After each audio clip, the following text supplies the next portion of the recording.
Yo, welcome to Grappler News. We're on episode 205. Steve Hamoen here, let's dive and jive. We've got the latest buzz from the world of grappling arts, where the mats are hot and the stories are smart. Today we're kicking off with Polaris 32, where the first ever women's squads competition is set to debut. Let's talk about this match. It's North America versus Europe, a clash that's bound to stir up. Helena Kravar captains Team North America, a young phenom. She's the one to cheer up. With her dynamic guard game, she's a leg lock sensation, the current Polaris 70-kilogram champ, an ADCC trials champ, and a 2024 silver medalist in ADCC celebration. But don't count out Team Europe, led by Nia Blackman. She's got her sights on redemption. This ain't just a fun run. Blackman steps up as captain, replacing Fionn Davies, who's out with an injury. It's a chance for Blackman to avenge her loss to Kravar. This match is going to be fiery. In this quintet-style duel, we've got 6 grapplers per team. They battle head-to-head. It's a grappler's dream.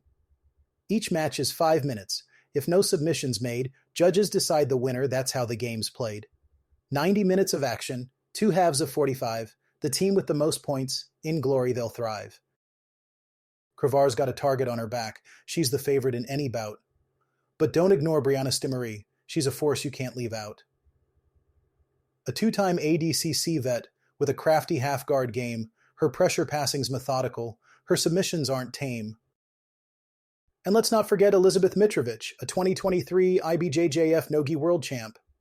A guard player with experience, she's here to revamp. Competing at 79 kilograms, she's one of the event's largest foes, using her size and skill, taking down opponents like dominoes. On Team Europe, Margot Ciccarelli brings her game, an ADCC trials winner with a guard that's anything but lame. Training under the Mendes brothers, her skills are ever evolving. She's small but mighty, her game plan resolving.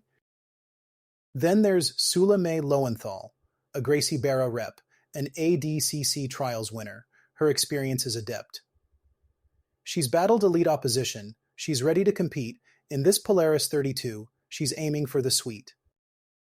So mark your calendars for June 28th, 2025. Polaris 32's live on UFC Fight Pass, where grappling comes alive. It's going to be a day of action, a day of skill and might, so tune in for the battle. It's going to be a sight. Let's talk about UFC BJJ 1, a groundbreaking event that's set to redefine grappling in the UFC. Happening tonight at the UFC Apex in Las Vegas, Nevada, this event is part of the newly rebranded UFC Grappling Series, and it's already making waves. Headlining the event is the 5-time International Brazilian Jiu-Jitsu Federation World Champion, Mikey Musumeci, who will be facing off against Rarison Gabriel for the inaugural UFC BJJ Bantamweight title.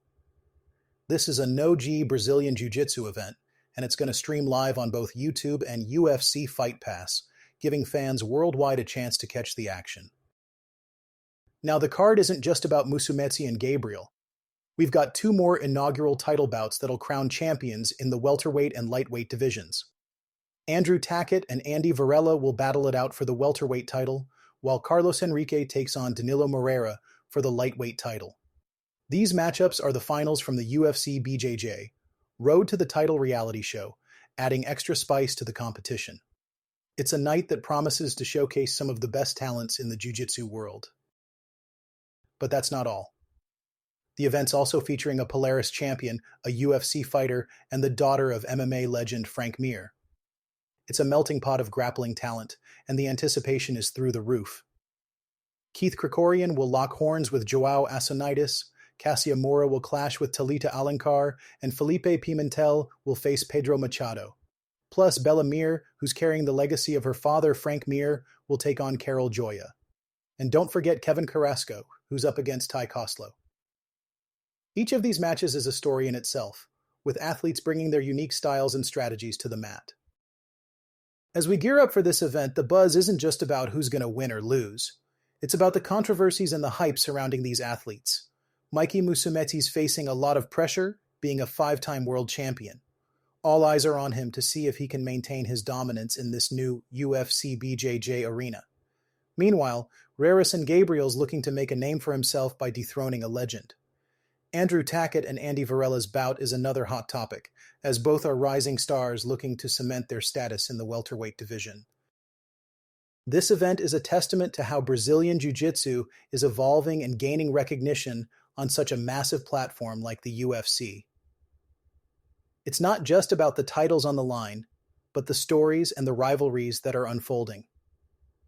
Each athlete's journey to this stage is filled with hard work, dedication, and a burning desire to be the best.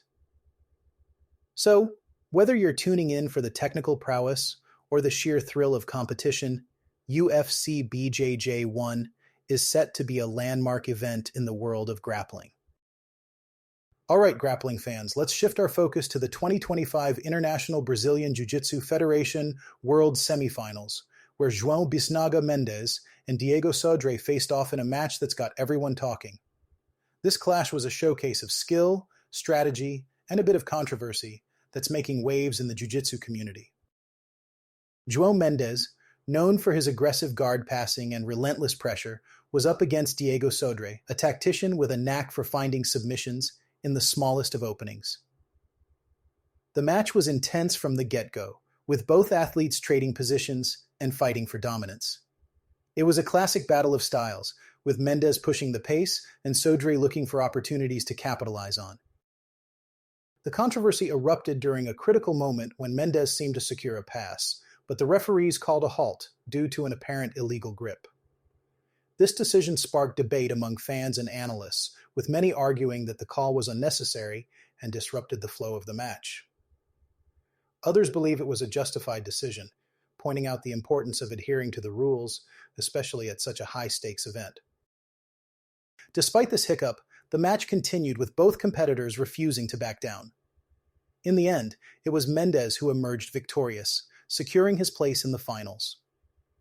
However, the discussions surrounding the referee's call are far from over, as fans continue to dissect every moment and speculate on how it might have impacted the outcome.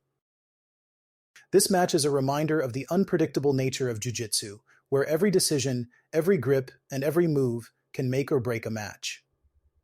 It's these moments that keep us on the edge of our seats and fuel the passion for the sport.